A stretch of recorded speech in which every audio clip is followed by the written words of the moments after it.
Hello, and welcome back to another episode of the Fan and the Critic podcast. As always, your host here with me is Carson, and I'm starting things off today.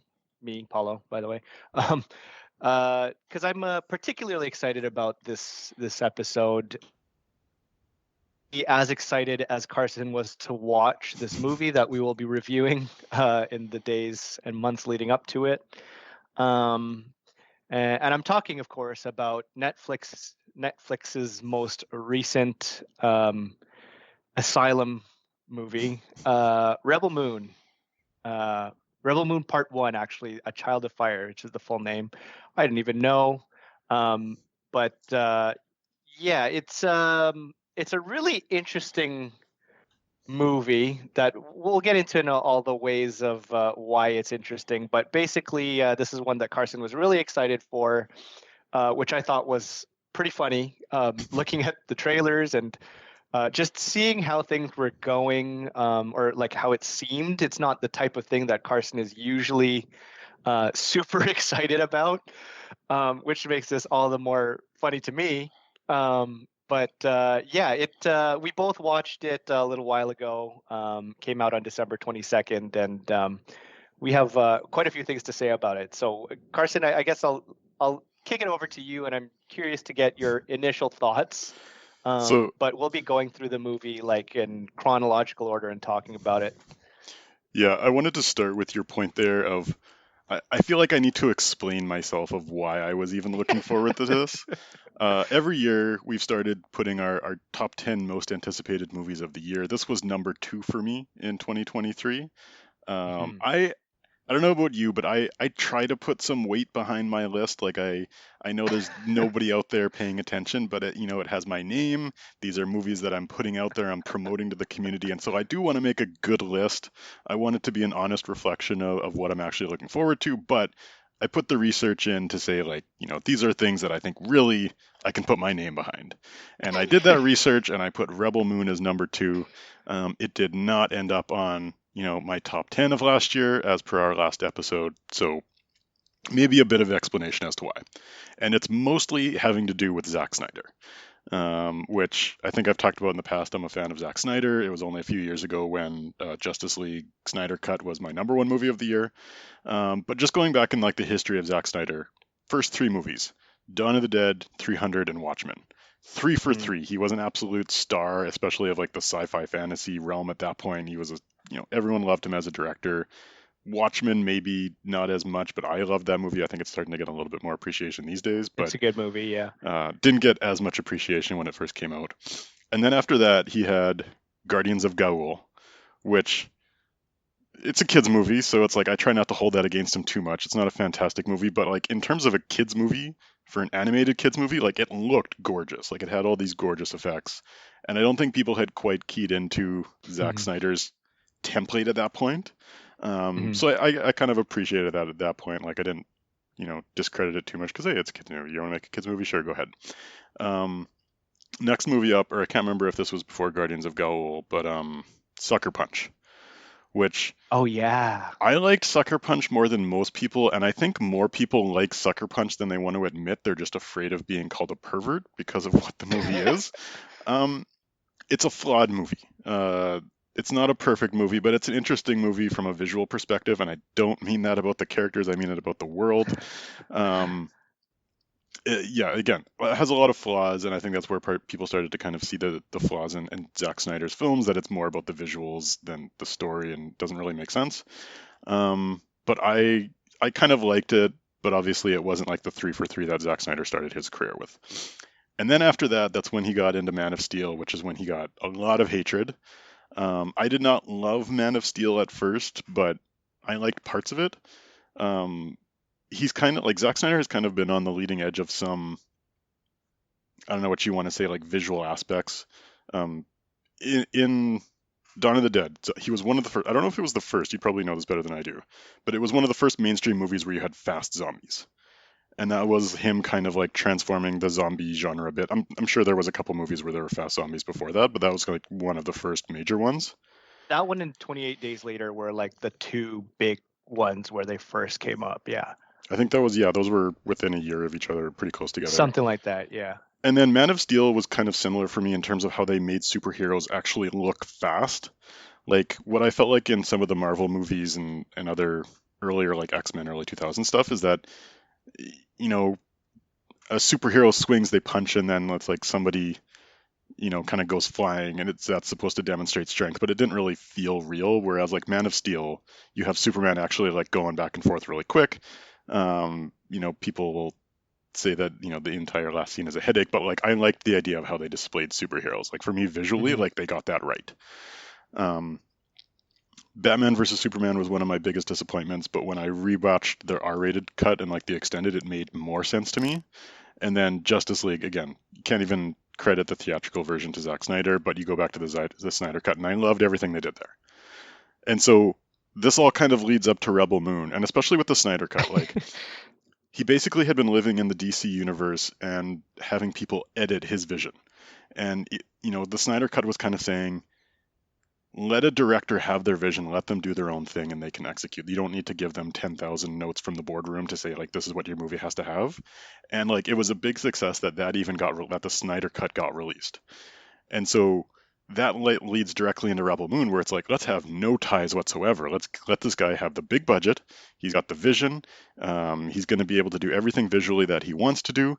He doesn't have a big studio like holding him back. And so Rebel Moon is this champion of let a director do Oh what they no. want, let them have the freedom. And so that's why I was excited. It's like you're going to create a new, unique original sci-fi universe and tell your own story in it. How can this possibly go wrong? Well, I'll give you credit. You do put a lot of thought into it. Like for me, something like if Rebel Moon were on my list of like movies I'm looking forward to for the year, it would have been like, this looks really cool. It's a sci-fi movie, and I like the cast, and that's most like the big the most I don't know the oh my god, I'm stuck on my words. Like the main part of the reason why.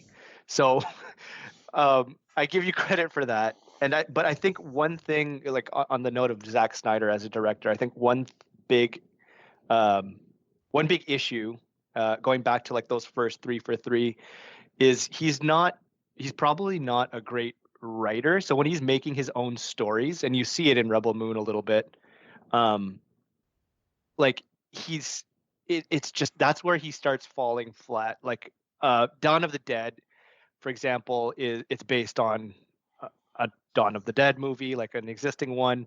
Same with Watchmen. There's like existing source material. I mean, 300 I think is the outlier, and that was like the start of the whole like his whole action style, where everyone started going crazy over it. And then I mean, I'll set aside DC because that's like it is existing source material, but it was a very like a lot really original story. I guess kind of an original story that he wrote, and that's again where he starts like tripping over himself. Like the effects and the visuals are good, and that's what he excels at, which is partly why Rebel Moon is so shocking for me. And but like the story is not great. Yeah, His and for stories.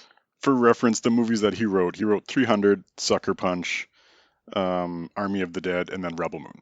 So when you think about Yeah. some of his best movies, like as you said, like Watchmen, he basically did that shot for shot what was exactly in the book, which is his best movie because he had nothing to do with the writing. It was like just literally transform this into a movie. Yeah. And then again, Dawn of the Dead, kind of based off another movie. But yeah, as a writer, not maybe don't give him as much freedom there. Like let him direct someone else's vision. Yeah. But also like he didn't have the best writers for Justice League and Yeah. Batman versus Superman. Like you had other writers for that one as well. So I'm sure there was a bit of back and forth on that. Yeah. But then also going against my point a little bit, but for Rebel Moon, like there's clear influences from existing stories. Like I think Seven Samurai is one. And I'm gonna like instead of using that as an example for myself, I'm going to use the Magnificent Seven, which is the Western, which is also based on it, but it's a little more recent, and I guess some of the more mainstream side of our audience will know it a little better. But yeah, and there's like the Star Wars influence, obviously. Um, so he's taken elements of those things, but then he again tries to make his own story, and again, that's I think where he falls flat because it's missing a lot. But we'll get into that. Yeah, and I will say, like, going into the movie, when I heard that there was bad reactions, that didn't worry me too much because I have a kind of a difference of opinion. Like, I like Zack Snyder films more than kind of most other people online. So the fact that people Mhm. were, like, I think it had like a 9% Rotten Tomato score or something, that still did not deter me. I was still like, when I sat down to watch the movie, it was a week after it came out, and I was still excited for it. Mhm. The one thing that I was really worried about that I saw in the trailer was like, oh, this is just Dune. This is just Star Wars. This is a ripoff of everything. And it actually was much less of a ripoff than I thought. Like there was visual cues that were ripped off and like maybe some general story, but it was a Yeah. bit more original in terms of the overall story structure than I expected. It was more like here's a piece that was ripped off from one thing, here's a piece that was ripped off from one thing. It wasn't like the whole story was ripped off. Yeah, I mean, like the characters are definitely original. Like, the I think the formula is lifted very much from Seven Samurai slash Magnificent Seven. But what I want to get into first is a little bit more on like the hype leading up to it, like the trailer. I'm curious as to what in the trailer, aside from like your fandom of Zack Snyder, kind of added to your excitement. Purely the visuals. Yeah. I think like I was hyped before the trailer came out, so it's not like Okay. I was going in with nothing and then the trailer made me excited. I would say I was Yeah. excited and then the trailer made me like, I'm a little bit worried here, but Okay. I'm still gonna be excited. Yeah. But like visually, it looks great. And I'm not just talking like the way that he shoots or lights a scene. I mean like the production design, the way that they've designed certain characters, certain cities, the way that they've designed the Imperium. Like it all looked great from a trailer perspective. Oh, okay, from a trailer perspective, yes. Yes. The movie itself is a completely different story, at least from my perspective. Um, Sort of. I guess we'll go into it for like because I have different thoughts on different sections of the movie. yeah, But like I would still say the movie in general, especially the production design, I love the production design. And I had told you before we started recording that I kind of rewatched it a little bit today. In yeah, rewatching it, I enjoyed actually the production design a little bit more because I wasn't caring about the story because I already knew what that was, and I was starting to kind of like look in the background, and I was like, oh, I really like this character or this little background detail. So I will maintain that I love all of those things. It's just that there's no story happening. There's nothing yeah. going on. I don't know, like that, like I mentioned, is where I was most shocked in terms of the visuals because like there are certain things that looked really good and like he created some original stuff. Some like elements of it looked good, but there were moments where like the effects were so bad that it took me out of it because I was then starting to look in the background, kind of opposite of what you were saying. Like I started looking in the background and thinking like this looks like they're on stage, like this is a play. And one part in particular, I think, is when like what's her name? Sophia. Uh, what's her Cora. character's name?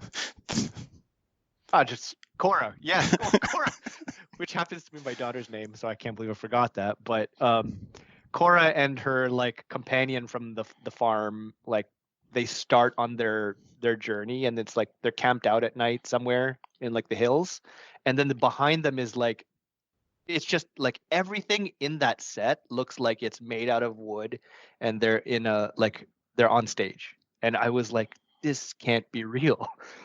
Like, and there's other parts of the movie, but that one sticks out to me, like just thinking off the top of my head. Yeah, now that you pointed out, there's a couple, specifically that scene where they're doing the campfire. The first scene where she's like plowing the field, it Yeah, looks yeah, really bad. And then the time that they meet the Blood Axes, that kind of seems like a really cheap set design. But like yeah.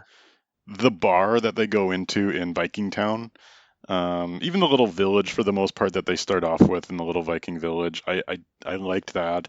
The design of the ships that they're on, like the Imperium, I like that general. Hmm. The flashbacks is probably the best part visually of like here's her Yeah, when she's in the military. But it's like here's a bunch of individual shots that look good for a trailer, and that's always been the knock against Zack Snyder. It's like you make a movie designed to make a good trailer, as opposed to a good movie.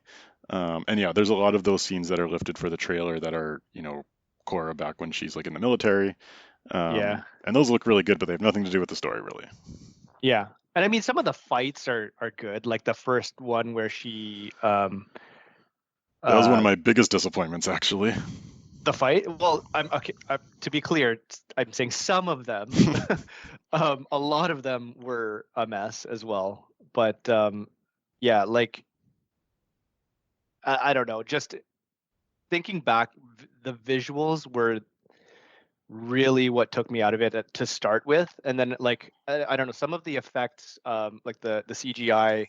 I think when some of the ships were flying, or just certain things were just they looked so cheap, like, and that's why I called it an asylum movie at the very beginning, like during my intro. Like there's parts that are comparable to like I wouldn't asylum go that far. That's CGI. a bit of a stretch. Maybe like new asylum, not like old. It is possible that at some point during the post-production process, they saw what Zach created and they're like, "Oh God, let's not put any money into this." When they were like halfway through, so like that's why maybe some scenes look really good and others don't. And yet they have another one. Like, But like well, they I guess always design it was like already done. they shot both at the same time. Yeah, It yeah, was he did the Batman versus Superman and Justice League the same time. Like they actually shot both movies at the same time, and then they just did it in post production. So I'm right. pretty sure they just shot. Well, my this is leading into my general thoughts on Rebel Moon, but it's like they probably shot one movie and then split it into two movies worth of content, because this is really not a full movie that they've produced here. Yeah, yeah, and that's partly what I was alluding to when I mentioned like it's not. There's something missing. Like it's not complete. Um, but yeah, we'll get into that So as we. let's chunk the movie into thirds because I think it makes it a little bit easier to talk about. Um, First third of the movie, we show up at Little Viking Village and we get to know the little community before the Imperium comes down. This is one of the things I actually liked about the approach of the movie. One of my bigger complaints about like when they're trying to introduce new sci-fi, new fantasy worlds is they try to expand too quickly. One of the worst examples of this in recent memory, even though I like the movie more than most people, is Warcraft. I Mhm. didn't play the Warcraft games. I didn't know the lore. You go into that movie and it's like, here's 1 minute with a person on one planet or realm.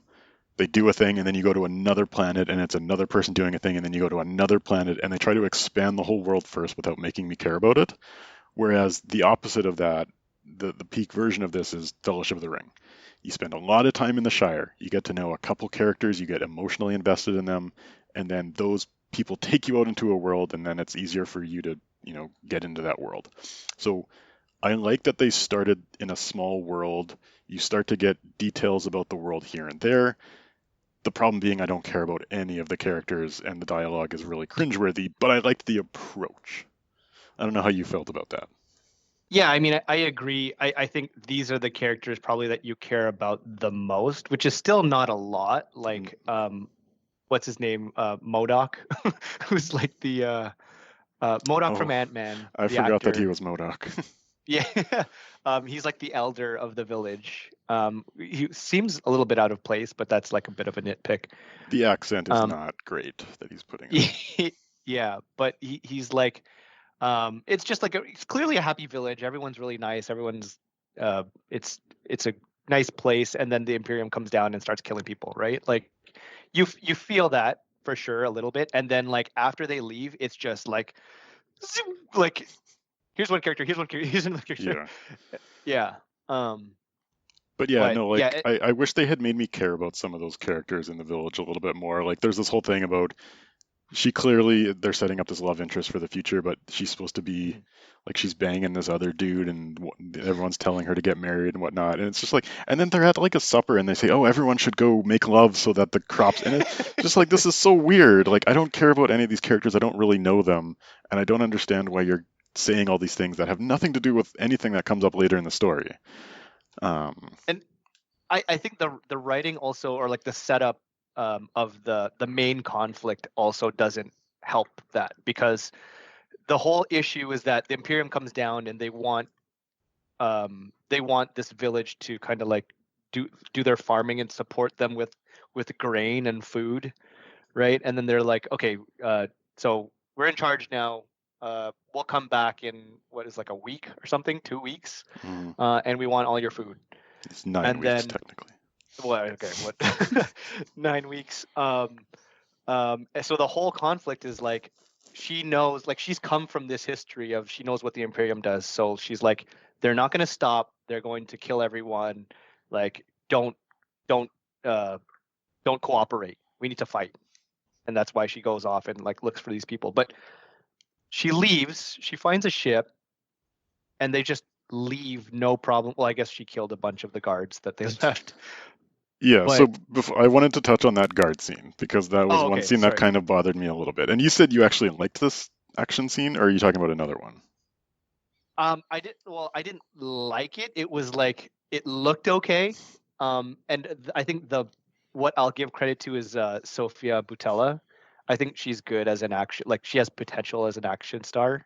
Um, um, I like wouldn't just say potential. I'd say like, Atomic Blonde and even The Mummy, like bad movie, but yeah, like she's done great, pretty good stuff as an and action star. Kingsman, Yeah. like even in a small role. I think maybe it's difficult as, or maybe this is not a good sample size because this is her first leading role as far as I'm aware.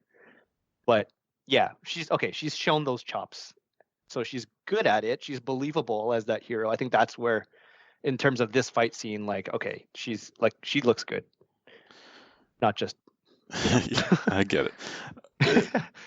I think for me, because again, I sat down, I thought I was about to watch a good movie, and then the first few scenes were underwhelming, but I hadn't given up on the movie yet. And so it was kind of building up, and you knew that this fight scene was going to be coming, and it's like, okay, here we go. And then I saw the scene, I was like, oh, that's it. So I guess I was a little it wasn't bad. I was like, finally, at least like we're getting somewhere, we're doing something. Mhm. But the thing that kind of bothered me with that scene as well is the guards were so stereotypical what they were supposed to be. Like most of them were so bluntly evil, and then there was the one guy who was just like super nice, like being kind Yeah, to a droid type guy. And it's like, okay, I need a little more, not even depth, but just like they're cartoonish villains that it just kind of yeah, took me out yeah. of it a bit. Okay, they're stormtroopers if they all took off their helmets, apparently. Um, Sure. but well, I mean that's another thing that like really early on you can clearly see because apparently it was supposed to be a Star Wars movie, right? If that rumor is true. I thought you're the one that told me that, but it was like originally thought up as a Star Wars script, and then Actually, now that does sound familiar. I might have said that. yeah, but they didn't want it. Disney didn't want it, so it just became you see like the Empire, Imperium, stormtroopers, the soldiers. There's some lightsabers in there, laser guns, but anyways, I can't remember what. Oh, the fight scene. Um, and the characters. Yeah, I mean like they're caricatures for sure. Like the But but even the fight scene as well, like with the visuals and just like how she was chopping up people, like it wasn't bad, but I guess I expected a little bit more. Like that's the strength of Zack Snyder, is like you should have a good action yeah, scene, and it was just okay.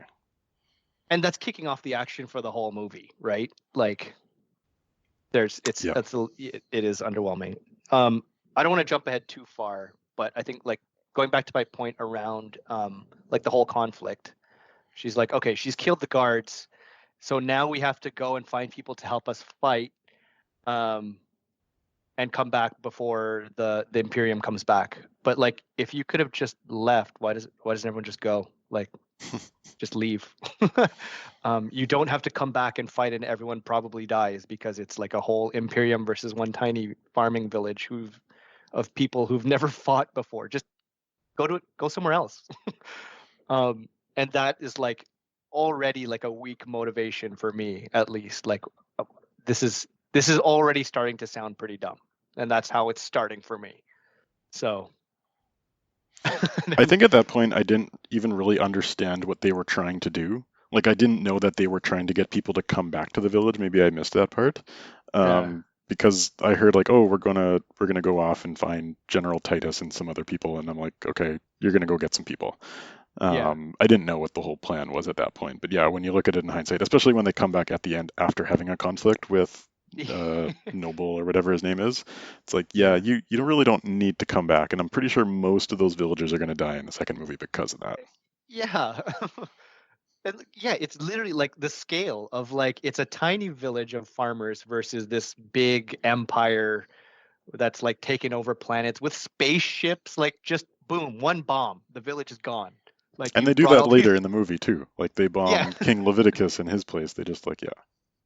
yeah. I don't even remember that, but like I there was like a part in the middle where I kind of zoned out a little bit. But anyways, we'll get to that in the second part. Um, and then you meant I think going into like part of the first third or the nearing the end of the first third, they get to this like village or this city, and they go to a saloon trying to find Han Solo to take them across the galaxy, and it's Charlie Hunnam, which is cool. Um, um, I don't I don't even remember where it goes from there. Like, So yeah, like I just touching on the Viking bar because it is obviously just a ripoff of Mos Eisley, and you even have the butt face guy that comes up and attacks them, and so on and yeah, so forth. Um, Again, I liked the visual aesthetic of the bar. We've had yeah, space cowboys a lot of times before. This is the first time we've had space Vikings. So I was like, okay, aesthetically as a sci-fi fan, I'm okay with this, even though it's a ripoff of a thing I've seen before. sure, The characters that you meet in the bar, like the guy that he's almost too pervy, is like, okay, at least this is now separating it from a generic like Star Wars or Marvel movie because it's trying to be a little bit more adult. Like I don't want to say adult in its theme, but it feels like a little more mature. yeah, And then you hear like the alien who it's a ripoff of Independence Day where he's like doing the guy's vocal cords. And I was like, okay, that's a ripoff, but I don't mind it because it kind oh, of yeah, looks visually neat. And I was on board with that bar. And again, the action scene was really disappointing because they keep using slow motion at weird times. The action scene is not particularly exciting, but like I'm still on board at this point because I kind of like it aesthetically. I think at this point in the movie, I've lowered my standards. I know this is not going to be a great movie. And so I'm just yeah. trying to pick things that I enjoy, but I don't hate the movie at this point. Yeah. Yeah, I think okay, so at this point I'm also like I mean my expectations were low to begin with, so I'm a little more on board. But at this point I'm also like what is happening? Like this is strange. Um um and then I guess this is where we get into the Yeah, I guess we're now second jumping into the second act of the movie here, which yeah, is where the which is movie like completely lost me. and this is basically like this is her assembling her team, right? Or just flying to different places. It's literally like formula one by one. We go here, we find this person, um, they do something, and then they join. We go here, like there's no, I don't know, there's no It, difficulty either in recruiting these people. By the way, and also, we learn almost nothing about any of the characters. yeah, It reminded me of, I haven't watched it in a long time, but I think there was an episode of Rick and Morty way back in the day where they like do a montage mocking putting together a team, and this reminded me of something that is mocking the idea of putting together a team because each character is so generic and you don't learn anything. It's like although like they spend way too much time, like if you're going to go through and introduce all these characters and you don't want us to know anything about it, do that in 20 minutes, do it in 10 minutes, you do a little montage, now you've got these people together.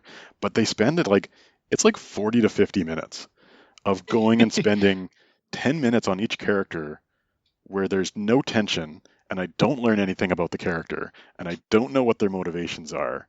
And it's just like that's where the whole movie grinded to a halt for me because and it's compounded by the fact that Cora, as the lead character, she's mysterious, so also don't know anything about her. So I'm going through the movie with a character that I don't know, recruiting side characters that I don't understand, with a generic love interest guy who has also not been developed. And I was just like, what is this movie? What is going on? What am I supposed to care about right now?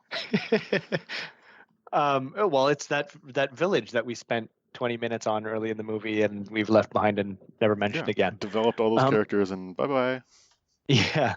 And it's yeah, going back like the characters that she's recruiting, again, there's no resistance really to them joining. She's like, we need help. um I don't even know if she explains why they need help.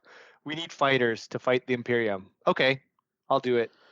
um I mean, obviously it's like the slave guy has to like tame a bird, and there's just like it seems like they try to show like a little bit like the first guy, the beast tamer, who's like taming the hippogriff.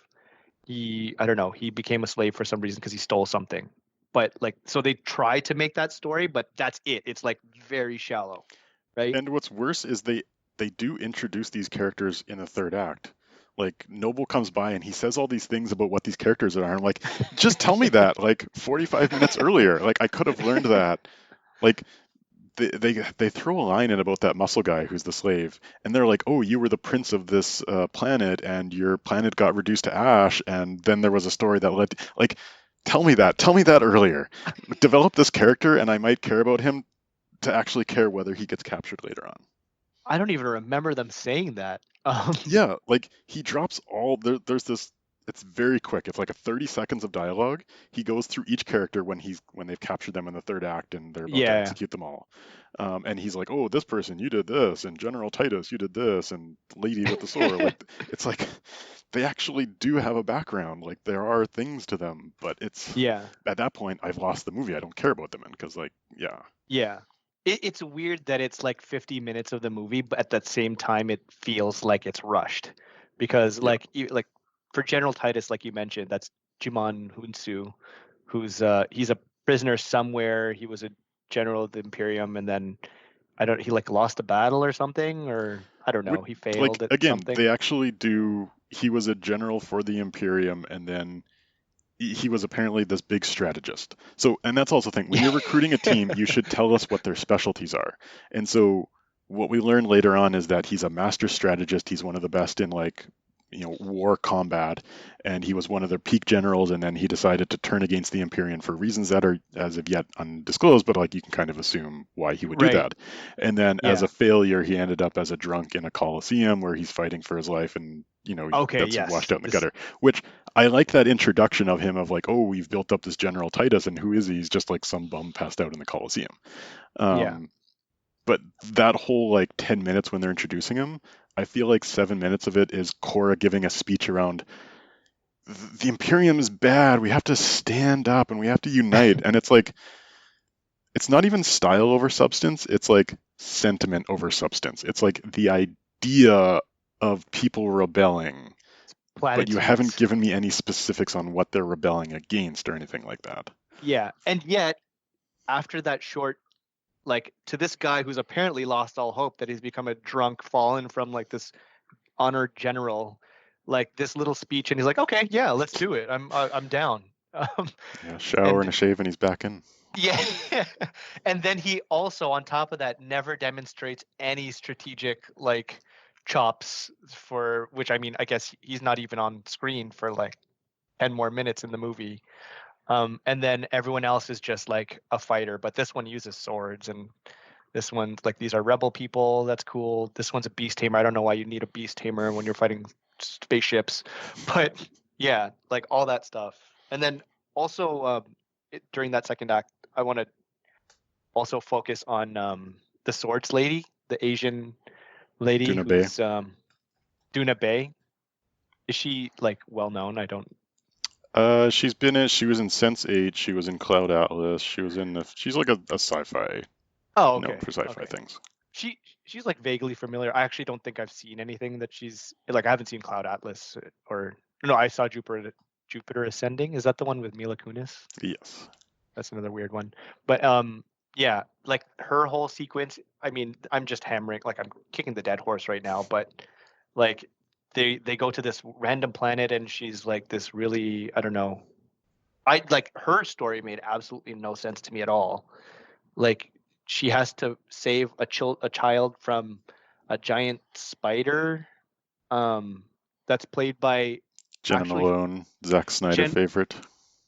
Okay, that's what I wanted to focus on because that was like, she's like pretty recognizable to play this spider who's just like, she's really a no one character. Like, She does like I think she's doing Zack Snyder a favor. Like she's worked with him. She was in Sucker Punch. She was in Batman versus Superman. yeah. She's been in a bunch of stuff. So I think it was just like, hey, you want to do your movie? I'll help you out type thing. Oh, okay, okay. But like that felt like a lot of emphasis on this one. Like after we sped past the Beast guy, I don't know if I think she was the next one actually, right? I think so. After Yeah. the Beast guy. Okay. But anyways, like we sped past the Beast guy, and then we spend a lot of time on this girl with the spider and the Jedi, like the Asian Jedi laser sword girl. And I thought like this was gonna develop into something more, and then nope, we're on to Jimon Hunsu. Um, and again, that's like the same, like the whole second act is this. It's like they're like lemmings, like Yeah. walking in a line, and then someone else joins the line. Great, someone else joins the line. So that was like, And she was kind of like the opposite of General Titus because it was like, hey, look at like I'm showing her do all these laser sword stuff. I don't know who she is. Like she's saying all these vague, motivating speeches around like we need justice and we need no people left behind, blah blah blah. But it's like yeah, we've spent 10 minutes with her. I've seen her do a bunch of sword stuff. I still don't know who she is. yeah. So I mean, again, yeah, common theme. Um, Actually, side note, I just remember, I'm just remembering, and I don't mean to derail completely, but did you notice how they had original what's his name from Game of Thrones? Dario Dario Naharis Naharis, yeah. and new Dario Naharis on opposite sides. I thought that was interesting. You think that's like the first time they've ever met since Game of Thrones? I Do assume they they talk wouldn't about have it? met on Game of Thrones because they were never on Well, the same season, but yeah, but I mean like met in general. I think they talk about like my Dario was better.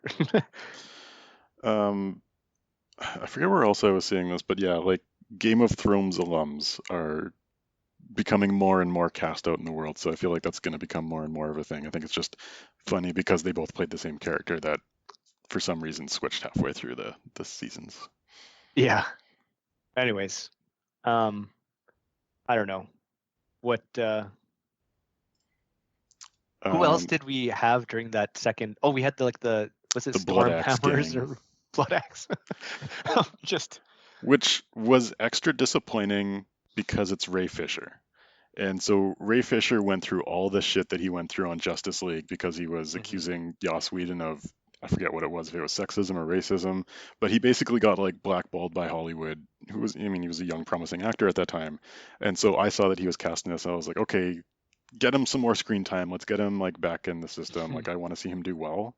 And the character, maybe there's something interesting there. Like again, it's one of these like I don't know anything about the character, and so I feel like I'm when we met the Blood Axes that I was walking in halfway through a movie that had already been going on for an hour. Like they weren't introducing us; they were just kind of talking through these things.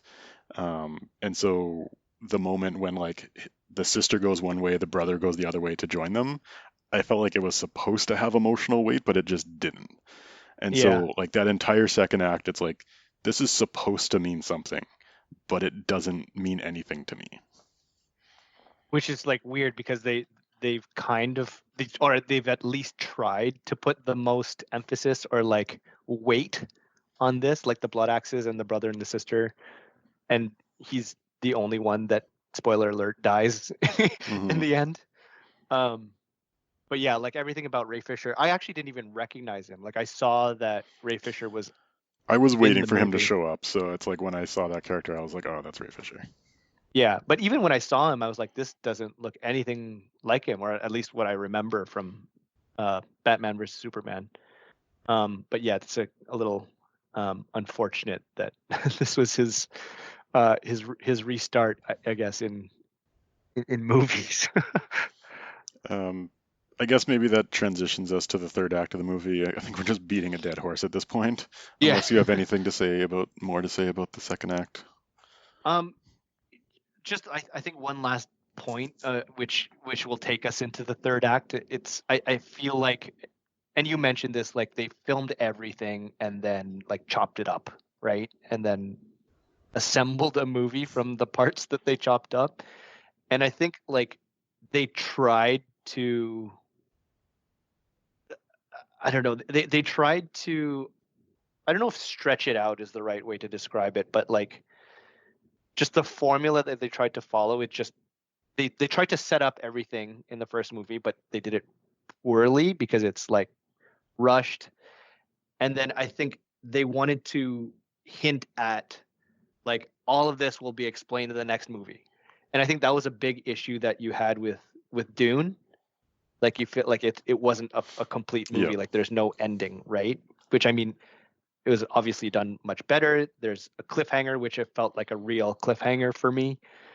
But in this one, it's just like we're gonna set up all these characters, and you just like we're the next one's coming out anyway. So it doesn't matter how bad this does or how bad this looks. Like watch the next one; it'll be explained.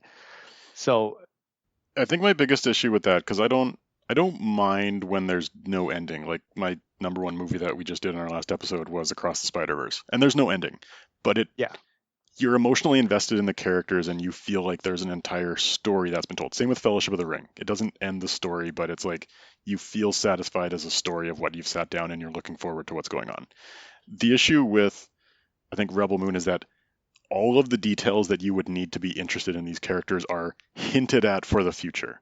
Like I feel yeah, like the first movie, like Rebel Moon Part 2, is just going to be an hour of exposition dump just to explain what happened in the first movie and who these characters are. Like we're going to have and all then a these battle. flashbacks. We're going to have that same like 50-minute stretch that we had of them introducing characters and not telling us their backstory. We're just going to have flashbacks to what their stories are. Um, Hmm. but it's like you can hint some of it. One thing that I was thinking about was Firefly. I don't know if you ever watched the TV series Firefly. You have like the main crew that the regular people, you're invested in like the captain, he's a regular guy. And then you have this River Tam character who's mysterious and hinted at. So if you have a core group of people, like if you were following the village and you knew them and you had this, oh, we don't know Korra's background. And so we gotta, we'll learn more about that in the second one. Then, okay, you have a whole story. That's fine. Hmm. Simultaneously, if you knew Korra and all her background and you kind of knew who she was as a person, similar to like Luke Skywalker, who you knew his story, he's a very simple person, and you have all these surrounding characters that they go and recruit that you don't know much about yet, then I would say you can justify like leading it off. But I don't know my main character.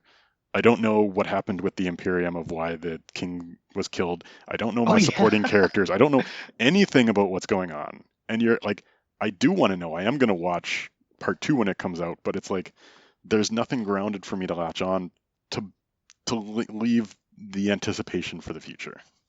Yeah. Yeah. Well, I mean, and that's probably why. Again, going back to like the second one's coming out anyway, so it doesn't matter how you feel about this one. It doesn't even matter. It's on Netflix. It doesn't even matter if you watch the second one because there's not like you're trying to buy it. Like we're depending on ticket sales here. Um, which I mean, I'm not gonna. I've already been very mean, but I'm not gonna insult Zack Snyder to say that he doesn't care about the movie that he's making. But I don't know. It just feels like it's just not not put together well. It's funny because you mentioned like the coup, like with the king, Hmm. and yeah, there's like I, I completely forgot about that until you mentioned it because it's completely inconsequential to what's happening, but it's the movie is framed or introduced with that being like a catalyst for everything that's happening, I guess. And yeah, like I didn't give it a second thought after watching that movie up until now, this point, which was like it was literally a month ago. That was the part I liked most about the movie was the hinting or maybe just the world that they were starting to create. Like Belisarius as a general who, took over as regent. You have this daughter who maybe died, like maybe Korra killed her. We don't know yet. But like that type of stuff that they were developing, I want more of that. Even the semi post credit scene where Belisarius is doing all this like resurrecting Noble from the dead. That's fun. That's interesting. That character I want to see more of, but you just get hints at it. Like you don't really see anything about them. Hmm. So again, tell me a competent story with hinting at this, I'd be totally on board. But now it's kind of taken me out of it. And by the way, April, whatever that this movie comes out, I'm going to sit down and I'm still going to be excited for it. I'm still going to be looking forward, and I know I'm going to be disappointed, but it's still going to happen. Yeah, I mean, I guess it worked out in the end because I am also going to watch. Like, I'm committed now. I'd like to see the explanation of everything. So maybe he's secret. Maybe he's actually a genius. Zach, I mean, I, this I maybe this have is the future of movies now. I just hope they don't hit the panic button and completely chop it up. Like he's written two movies, just let him tell the two movies. Don't like try to reverse course and like try to ruin his part two. Like I just hope that I get the part two that he intended to make. Well, okay, I don't want to. Considering you've just said that, I read recently, I think it was today, um, that there's going to be three more after the first two. Not anymore. Well, I don't know. Stranger things have happened, but there's like, considering that, I mean, if they do make a whole trilogy after this, or he's expecting to make a whole trilogy after this, maybe part two is going to be more of the same. Like, oh, we've here are more people that we're building our team even more because Ray Fisher died or something. I don't know. um, so I mean, I guess let's talk about the third act. Yeah. Um, Ray Fisher dies. One of the things that I like that they set up is that they've already kind of shown his replacement.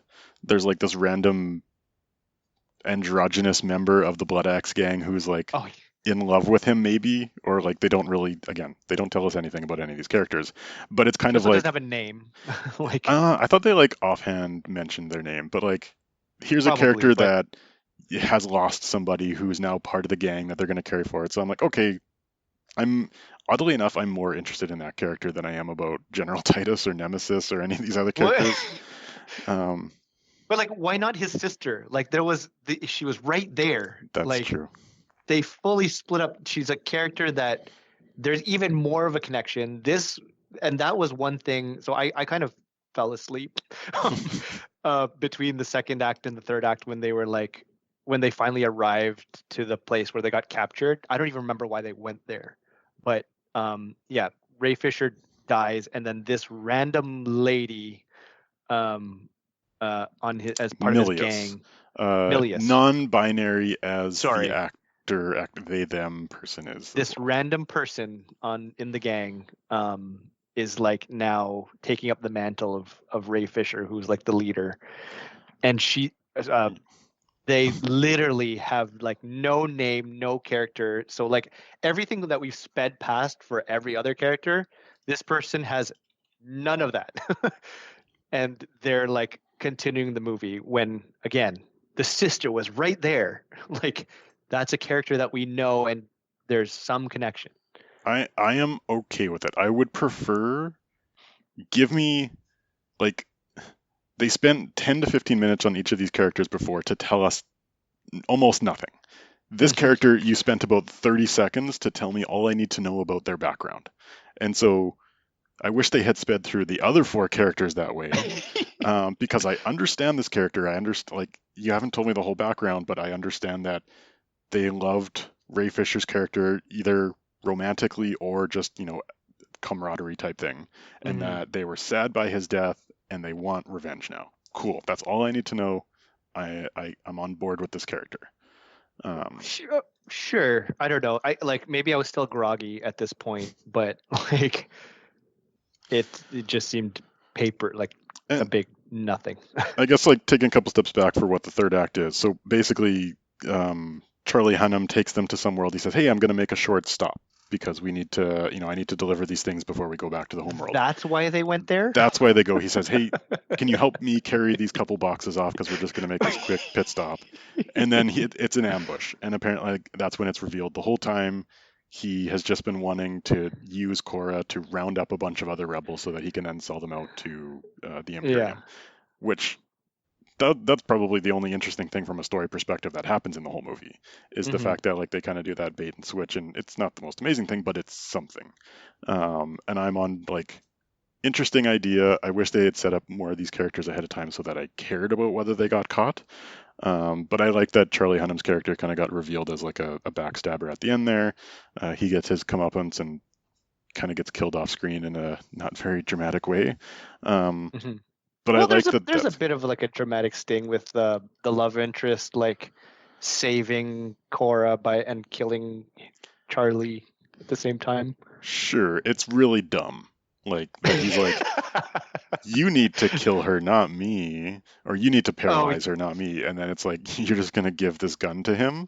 Um, Whatever. yeah. I mean, at that point, I stopped caring. But like, I mean, good premise. You get a nice little like fight in the rain on a dock. Kind of reminded me of like the Jango Fett on Camino fight in Episode 2 of Star Wars.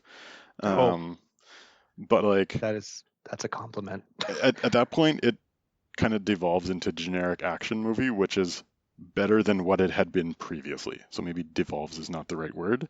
But at least I understand that there is a fight going on. Um, Sure. Yeah. Can we talk about Ray Fisher's death for a second? sure. It's like the Zack Snyder slow down dramatic like slow motion running up this spaceship, and he has his spear and he's gonna kill the pilot that's giving them so much trouble, and then boom, and then he misses, and then he gets shot and he dies. That I'm okay with that. Yeah, I mean, Uh, I don't have a problem with that. I just remember laughing really, really hard, which is, I don't think the intention. I don't think that was the intention of that sequence. But But I liked it because it was you're expecting one thing and then something else happens. So even if it's kind yeah, of funny, it's like, hey, at least give me something I'm not expecting. Speaking of yeah, slow motion, like the slow motion in this movie is so extremely overdone, it is laughable. And I remember there was one scene where they're out like spreading seeds in the farm, and they do a slow motion of when she drops the seeds, and I was like, oh my God, like it's so inappropriately timed and so like used so frequently throughout the movie that it's like it looks like it's purely done to make something for the trailer. And so when they kept doing the slow motion late in the movie, I was like, oh my God, please stop. uh, but I don't know. I don't really remember the last fight scene a whole lot, which is like weird for me because that's usually what I'm like. I'm fully on board and I'm like, yes, this is what I've been waiting for. This is the best part. And it was kind of just like you said, it's just generic action scene It's a generic again. action scene, and then you get the one-on-one between Cora and Noble at the very end. And I thought Yeah, that that that was one was a bit more brutal. Like the way that she kills him is like I think she like breaks his arm and a couple things, and I was like, I I appreciated how brutal that was. I actually liked that. Yeah, that part. But like everything before that, and I think like just seeing the characters that they've collected or that they've recruited. I don't know if again this is me being groggy, but I don't remember seeing half of them. Like uh with the Beastmaster guy, like does he do anything in that last fight? Do you even see him? I don't remember him doing anything. Is there a random beast on that on that landing pad that I he By the way, I don't think his specialty is going to be Beastmaster. I think that's no just a thing that introduced him. yeah. I feel like Well, he's going to have another specialty. who knows? We know nothing else about him. That's true. So He's a yeah. prince. He's a prince of a whole Oh yeah. planet. He's a royal person. We don't learn this until the end of the movie, but Yeah, maybe that will replace the Blood Axe gang that just left. And then like the whole again, sorry, harping on the characters again, but like Titus, I don't mean to keep picking on him, but like it's a battle, and like give me something like direct people, like do something. He's just he, there like pew pew. he's a master of strategy. He's yeah, I know. Like show me that he's a master of strategy. Um, but I don't. Yeah, that's again, the horse is dead now. When you think about where they end up at the end of the movie, the collection of people that you have, now that I've finally at the very end of the movie learned who they have. You have, Jimon Hunsu, who's like a master general. You have Duna Bay, who's the swordsman. You have this Tarak nobleman who I guess maybe his specialty is taming animals. You have this other like rebel Melius who's like doing revenge because she loved Ray Fisher or something. This sounds like a fun team. this is like the team that you should start a movie with. You should introduce in about 10 minutes and then take them on an adventure. So the team that they end up with at the very end, and you also have this Jimmy Robot voiced by Anthony Hopkins, Oh my God, who's completely forgot about. who knows why he's in the movie, and then like generic love interest dude. Like I'm on board with this team. I feel like you could have a fun adventure with this team. It just took us 2 hours to get to the point where I'm starting with characters I now want to watch. I don't know if I have Yeah, confidence in Zack Snyder to tell a good story with them. I'm simply saying by the end of the 2 hours, I think I like the characters.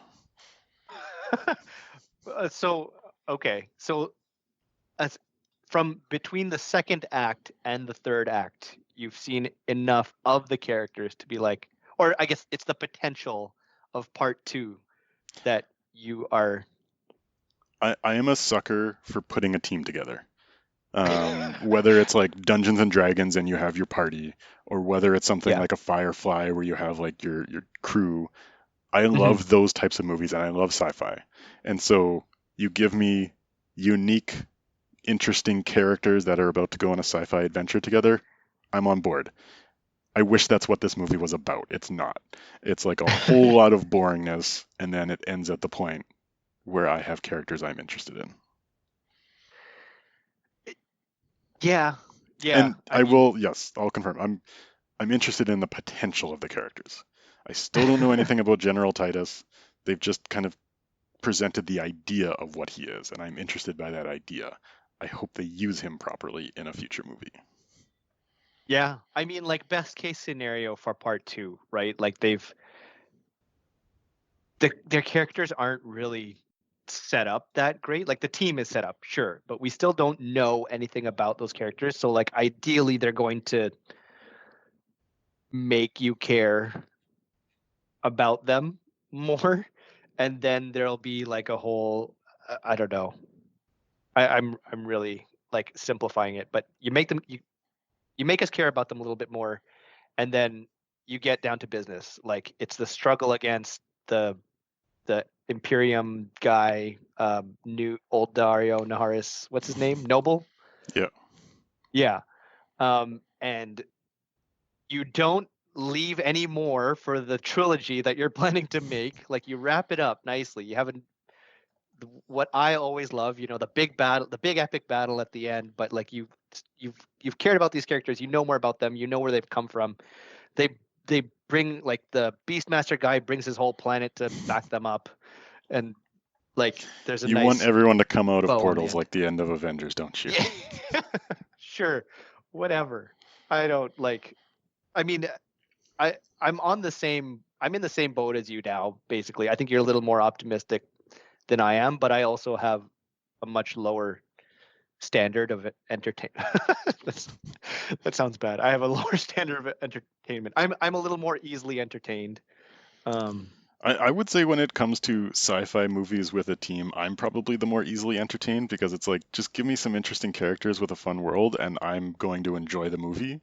Like, sure. sci-fi is definitely my guilty pleasure when it comes to that stuff. Like, I will watch a bad movie if I enjoy parts of the world. Yeah. And I will say to that end, like, the way that they kind of set up stuff for the future. So Belisarius, he has some like weird science shit where he brings Noble back to life. He's like electrocuting his naked body and stuff. And it's like that got so weird for me that it got me interested. And the character of Belisarius, who at first I thought was kind of weird, I was like, okay, I'm kind of on board with learning more about him in the future. So I don't know. I'm gonna watch the Who's next movie. Do you know who's what the Bellis? actor's name? Frafi. His name is Frafi, Oh, okay. which I think I'm is fun. mixing him up. I'm getting confused with the king, who was the Dread Pirate Roberts from Princess Bride. Yes. He's the one that got killed, right? Like, or he's the one that He is the got slain murdered. king, Yeah. Okay. Okay. which Is they've he also? hinted that Korra is with the one who either killed his daughter or killed him, which I'm Oh, sure is going to be jeez. revealed as some kind of accident or misunderstanding. Okay. But yeah, if you're going to um, cast somebody like him, clearly they're going to use him in flashbacks in the next movie. I hope so, because he was literally in 30 seconds of this one, and but and I didn't yeah. even realize it was him until like I read an article after the movie. So yeah, he was Oh, in very really? quickly. Okay, well, that was like the opposite of Ray Fisher for me. But because I like immediately, I was like, Dread Pirate Roberts, you're like, are you gonna do something? No? Oh, we're just okay. We're moving along. Great. um, but yeah, I don't know. I mean, complaints aside, like gripes aside, I don't feel like I wasted time watching it. Like, I also have kind of affinity for quote unquote bad movies. So like, and also I think I mentioned this to you before we had like before we planned to have this episode or talk about Rebel Moon, but I think it was just so strange how this came together, like just just how the movie like flowed and the story and just like the visuals and everything that I was like intrigued. It's like looking at a car crash, I guess, which is a And little harsh, but one thing we talked about on our last episode was like we threw out the idea of having like a bottom 10 movies. And when I look at like it's so hard to think about this movie because like compare it to something like The Marvels. Like The Marvels it's a movie. It has a beginning, middle, and end. It has all the things you would expect from a movie. It's just kind of boring. And then here's this movie which, as you said, it's like it's a dumpster fire. It's a car crash, but there are things I really like about it, but it's not a movie. It's just like a bunch of scenes back together. And so I don't like if we did a bottom 10, I don't know if I would put it on there, even though I think it's probably one of the laziest things that was made last year. It's just really hard to think about. yeah. Well, I mean, also you'd rather talk about this than the Marvels, right? I mean, I haven't seen the Marvels. I feel like I'll probably like it, but I using don't it know as an what I could example say. for Like, you. there's only so many ways that I can say that I'm boring or that I'm bored in a movie. Whereas, like, yeah, Rebel Moon, we've been talking about for an hour. We have a lot to say about it. The Marvels, yes, I would not be able to talk about for an hour. So I mean, I give credit for the attempt. Um, certain elements were good. It's just like I don't know. I think it if we're gonna boil it down, it just comes to like shooting, like trying to make two movies, shooting it all together, and then like shuffling the deck, and then dealing different scenes in it just leads to like a mess. Yeah, if I can sum up this movie, I would say I hated it and I want more. So yeah, it's coming out in April, and I'm going to be looking. Apparently, there's an R-rated version of Part One that's also going to come out in April, like an extended cut, which is, I guess, Zack Snyder's thing now. I'm on board for that too. Yeah, I mean, yeah. Again, we've been complaining about it for an hour, but I'm going to watch it as well. I'm going to watch the R-rated version. I'm going to watch the second part and And the trilogy after. I hope uh, one of the ideas that I threw out for an episode that we can record later this year is Dune Part Two and Rebel Moon Part Two coming out at the same time, Oh yeah. which should be a really fun comparison. Uh, Yeah. And on that note, I'll end off with saying we started off talking about my top 10 most anticipated movies of the year. I have collected my list together, which I will be publishing on Instagram in the next couple days. Dune Part 2 was a big, when I said I put together and I want to put like my name is my brand, I want to put it behind my list. I had a real hard, long thought process to myself of whether I wanted to put Dune Part 2 on there or not. And I will leave that in suspense for when I actually post it, but Oh my it was God. a Okay. difficult thought process. I don't know if I'm looking Okay. forward to it or not. Well, you're gonna find it on mine, so regardless of whether or not Carson has it on his. So don't worry, mainstream people. You're spoken for. Well, on that note, I guess we'll end off there, and yeah, look forward to the Instagram, the fan and the at the fan and the critic. Check out our top tens of last year that we just posted, and our upcoming top 10 of next year. Bye. Bye.